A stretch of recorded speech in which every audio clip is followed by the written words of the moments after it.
Hello అందరికీ ఈరోజు నువ్వుల లడ్డు రెసిపీని మీతో షేర్ చేసుకోబోతున్నాను. చాలా ఈజీగా చేసుకోవచ్చు. బిగినర్స్ కూడా, ఎప్పుడు చేయని వాళ్ళు, ఫస్ట్ టైం చేసేవాళ్ళు కూడా నువ్వుల లడ్డూని చుట్టుకోవడం చాలా ఈజీగా చూపించబోతున్నాను. ముందుగా ఒక ప్యాన్ని స్టవ్ పైకి పెట్టేసుకొని ఒక 250 గ్రామ్స్ వరకు నువ్వుల్ని తీసుకొని వేయించుకుంటున్నాను. చటపటలాడేంత వరకు నువ్వుల్ని కూడా వేయించేసుకొని ఇప్పుడు పల్లీల్ని కూడా ఒక 2-3 టేబుల్ స్పూన్స్ వరకు పల్లీల్ని యాడ్ చేసుకుంటే ఫ్లేవర్ బాగుంటుంది.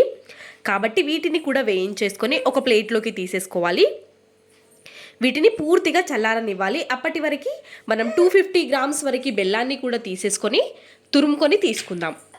ఇప్పుడు అదే గిన్నెలోకి మనం బెల్లాన్ని కూడా తీసేసుకొని ఒక పావు కప్పు వరకు వాటర్ని యాడ్ చేసేసుకొని కరిగించుకోవాలి. ఇప్పుడు ఈ బెల్లం సిరప్ని వడగట్టుకోవాలి.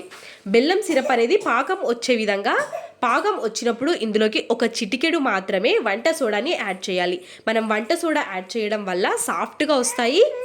కాబట్టి వంట సోడాని యాడ్ చేసి మనం పాకం కట్టిందో లేదో ఇలా వాటర్లో వేసి చూస్తే ఇలా గడ్డలా ఉండిపోతే మనకి పాకం కరెక్ట్గా రెడీ అయిపోయినట్టు.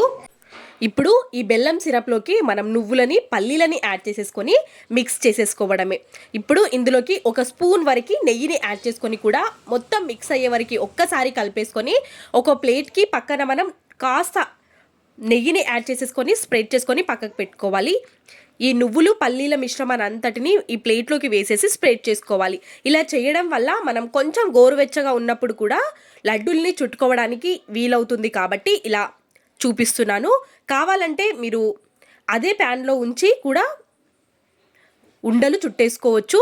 ఇలా చేశారంటే మొట్టమొదటిసారిగా చేసే వాళ్ళు కూడా నువ్వుల లడ్డూని ఈజీగా చేసేస్తారు.